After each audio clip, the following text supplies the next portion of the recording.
जय श्री कृष्ण। आज का टॉपिक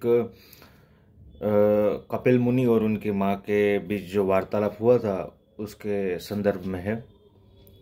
कपिल मुनि के एक बार माता ने पूछा कि बेटा, सुख दुख जन्म मरण क्या है, मतलब वो कैसे भोगने से भी अधूरे लगते हैं और उससे कैसे छुटकारा पा सकते हैं। और उनका तो कपिल मुनि ने एग्जाम्पल के साथ सब समझाया कि वृद्धावस्था में भी जब आपका शरीर नहीं चलता, आपको पाचन की तकलीफ होती है, फिर भी हम खाने के लिए हमारी जो इच्छा होती है वो होती रहती है। तो ऐसे ही वृद्धावस्था में भी हमारा शरीर बूढ़ा होता है, कमज़ोर होता है, पर हमारा मन और बुद्धि वैसे ही युवा अवस्था में रहते हैं।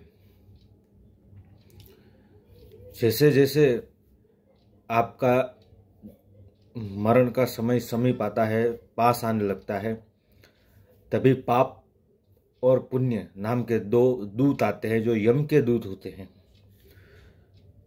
पाप मनुष्य को खींचता है और पुण्य भी खींचता है, और जिसका जैसा कर्म होता है वो उसी को उधर ले जाता है। जैसे कि उसका कर्म हुआ, पुण्य का भार ज्यादा हुआ, तो पुण्य का दूत उसको खींचेगा और स्वर्ग में ले जाएगा। अगर पाप और पुण्य दोनों एक समान हुए तो वो पाप पुण्य दोनों दूत उसे चंद्रलोक में ले जाते हैं, और अगर पाप ज्यादा रहा तो मनुष्य लोक में भेज देते हैं वापस। ऐसे ही एक कथा प्रचलित है भागवत जी में कि एक महात्मा थे जो ध्यान कर रहे थे एक पेड़ के नीचे।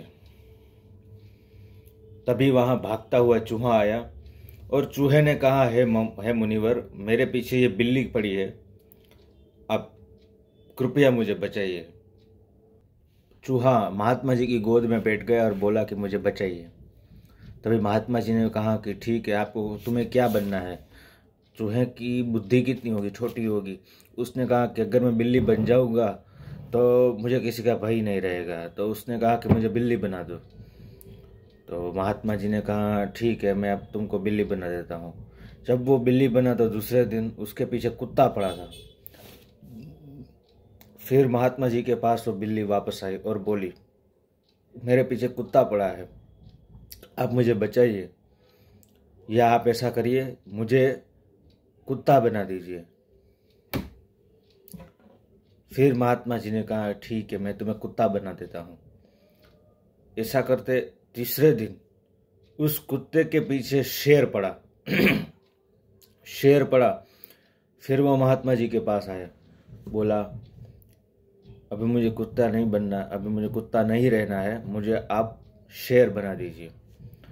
जैसे ही महात्मा जी ने उसकी इच्छा पूरी की तो शेर बनते ही उसके अंदर थोड़े थोड़े दिनों में हिंसक वृत्ति, मार डालने की वृत्ति जागृत हो गई। थोड़े दिन बाद वो शेर ने सोचा कि मैं अभी इस महात्मा जी को ही खा जाता हूँ। वो पास गया खाने। तभी महात्मा जी को अंतर ध्यान हो गए, अंतर से ज्ञान हुआ कि ये अभी मुझे मारने आ रहा है। तभी उस शेर को महात्मा जी ने जैसा था वैसा चूहा बना दिया।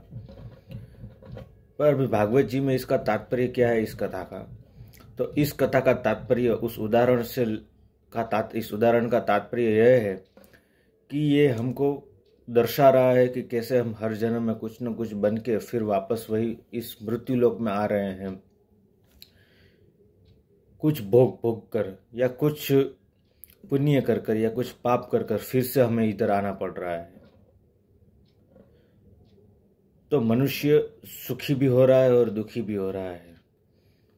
तो इससे भागवत जी हमें यह कहना चाह रहे हैं कि सुख और दुख पुण्य और पाप से निश्चित होता है, परंतु उस दोनों कर्म को भी भोगने के लिए इधर आना पड़ता है। तो सुख और दुख, जन्म मरण की प्रक्रिया को कपिल मुनि ऐसे समझाते हैं कि जैसे आपका पुण्य होगा, जैसा आपका कर्म होगा, वैसे आपका जन्म होगा और वैसे ही आपकी मृत्यु होगी। सुख और दुख भी आएंगे, जन्म मरण भी होगा, सुख दुख भी आएंगे, पर आपके कर्म के अनुसार। आप जितना ज़्यादा पुण्य करेंगे उतना अच्छा जन्म मिलेगा, और जितना पाप करेंगे, ये सबको पता है कि जितना पाप करेंगे उतना खराब जन्म मिलेगा। पर श्री कपिल मुनि ऐसा कह रहे हैं अपने माता को कि आप श्री कृष्ण का ध्यान करिए। हमेशा उनका ध्यान करते करते आप कोई भी काम हो वो करिए। उनका ध्यान करने से हमारी सत्व रजतम गुण सब नष्ट हो जाएंगे, किसी चीज़ का अभिमान नहीं होगा। उसके हम हर समय उनका ध्यान करेंगे तो हमारे अंदर से माया चली जाएगी और हमारा कल्याण ही कल्याण होगा। तो ऐसे श्री कपिल मुनि ने ये उदाहरणार्थ देते हुए समझाया कि जन्म मरण दुख सुख आएंगे, कर्म के अनुसार आएंगे, परंतु हमें श्री कृष्ण का ध्यान कभी छोड़ना नहीं है। जय श्री कृष्ण।